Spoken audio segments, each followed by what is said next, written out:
Good morning and happy Monday. Um, I'm gonna try to make this video shorter than normal. Sometimes they are long, but I'm gonna try to make this one short.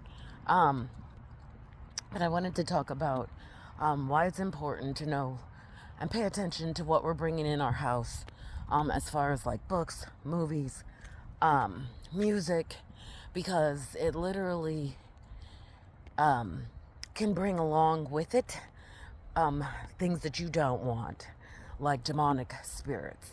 Um, so growing up, like I never really put two and two together as a kid. Like I grew up, with Cinderella and Sleeping Beauty and Snow White and all of those. Although I will say my mom never allowed us to watch the one Disney movie, like as if all of them weren't bad, but Fantasia. And that one was just pure on blatant, like witchcraft, I guess, in her eyes. So we weren't allowed to watch that one, but like Little Mermaid, we could watch, The Lion King, all of that. And throughout all of these movies, it wasn't until I became a Christian, was saved, that I put two and two together that they all are teaching you forms of the occult and witchcraft. There's always a witch or a fairy godmother, there's always magic in it, and it starts to teach you as a child the magic is real and magic is good. Um, but can I say that that is the catalyst that made me practice? No. But what I'm going to say is that when you allow certain things into your house, you are accepting those things into your life. And so, along with those things, you open doors. And so now I'm going to give you a prime example of what I'm talking about. So a few years ago, or yeah, like a year or two ago, um, God had put before me a woman to meet, who had been dabbling in the occult, who was doing all kinds of moon worship and had crystals and, wands and the Tahitian sound bowls and all kinds of stuff. Um, and this woman in particular was, basically was just, on her last like leg. She was just tired of life. She was contemplating, whether she still wanted to live or not. And that day, uh, I was at church, and the pastor had did a call, and he said he wanted everyone who was over the age of 40 to pray for everyone who was 40 and under. And at the time, I didn't realize that God was setting us up for me to meet her and to walk her through part of her journey. Um, to be honest, it was kind of funny. Well, it wasn't funny. I really didn't want to like do it. Um, I kept thinking like I don't feel like doing this today. Like I'm not in the mood, and I just was like, oh, okay. But I could hear the Holy Spirit like, you're gonna get up, and you're gonna do it, and so I did, and I saw her, and I thought she's the closest lady to me, so I'm just gonna pray for her and her kids, and so I did. I went over and I started praying, and I prayed for her and her kids, and then the pastor had asked us to sit back down, and we finished out and closed out service. As I was picking up my stuff, the Holy Spirit's like, go talk to her. Go talk to her. And so I went over and I started talking to her. And immediately, like, it's funny how the Holy Spirit just works, like, instantly. I don't even know how. There was, like, no segue. I just started going in on the New Age. And we started talking about it back and forth. And at the end of that conversation, I invited her to my house because at the time I had a Bible study at my house. So I invited her to my house for the Bible study. And it's so crazy because that Friday came and every single person that went to that Bible study was like, I can't make it. I can't make it. I can't make it. This came up, this came up, this came up. And I'm like, seriously? But I didn't cancel it or anything. My best friend came, and then I was like, well, I guess it might be just me and you. And all of a sudden, she showed up. And the minute that she came in the house, like, I knew the Holy Spirit had literally set this up on purpose. And she came in and, like, I used to make lots of, like, hors d'oeuvres and snacks and food and stuff. And so I had this whole, like, spread of food, and she sat down and she just told me her whole life story in, like, tears. And for like 3 hours, she was at my house, and we just talked, and she told me, like, everything, her whole life story, what she had been through. And at the end, I had talked to her about going through deliverance.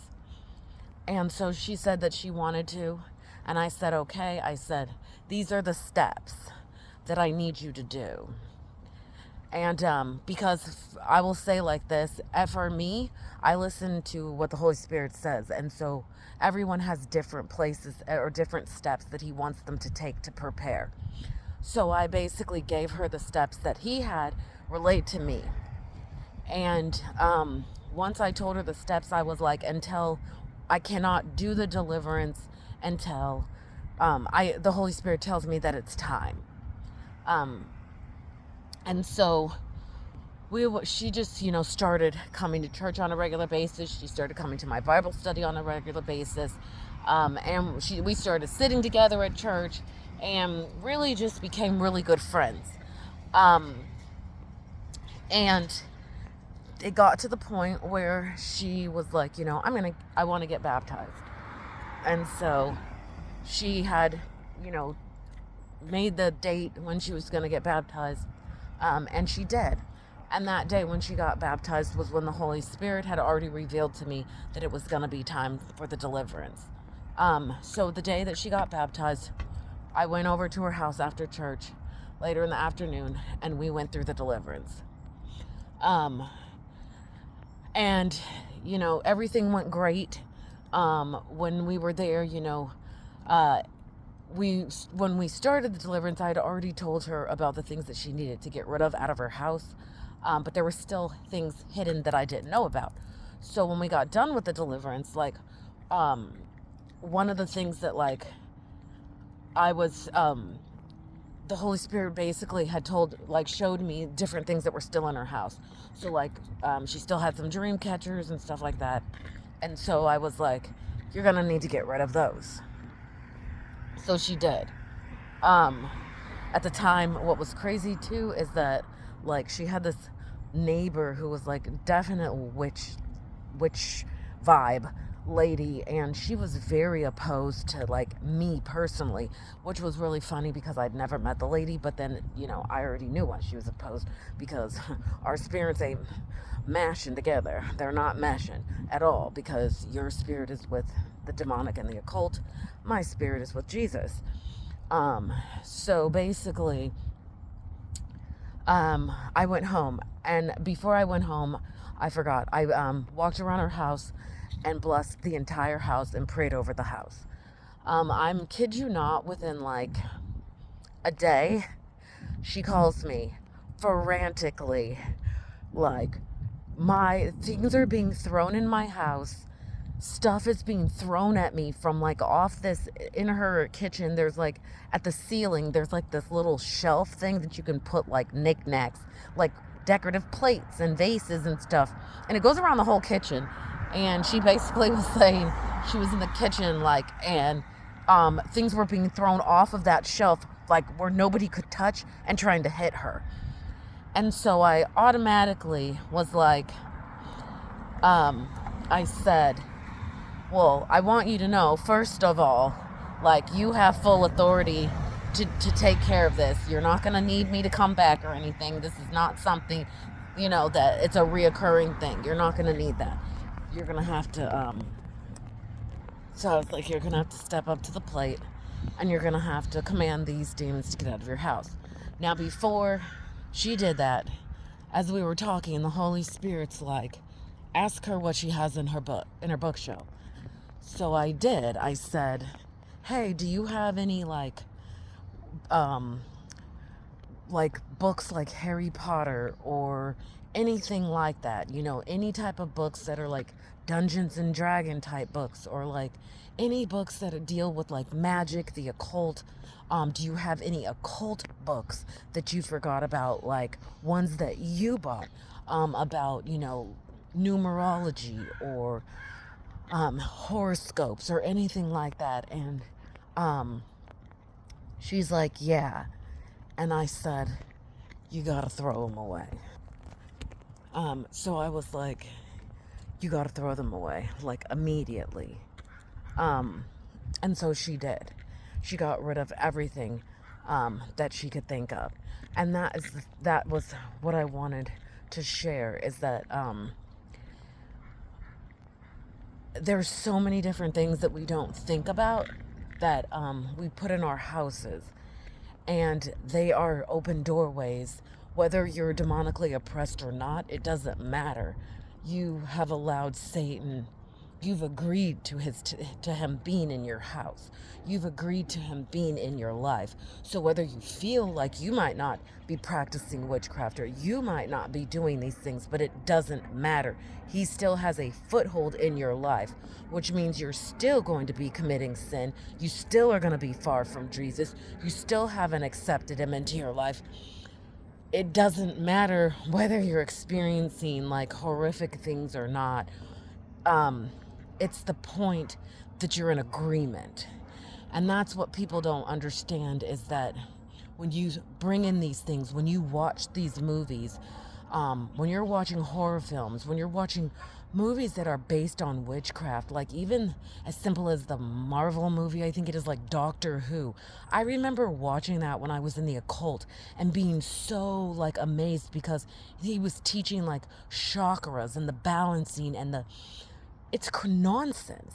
But the problem is that even if you go in thinking that I'm just watching this, it's harmless, I don't believe in this, it does not matter. You have agreed to it. Everything that we do is in either an agreement to God or an agreement to Satan. There is no gray area. It's one or the other. So be careful who you decide you want to be in an agreement with and what side you pick. Because one side has a beautiful ending, and the other side has the most horrible ending ever. So just watch out and think twice about what you want to take in through your eyes, through your ears, because everything that you take in comes back out through your mouth.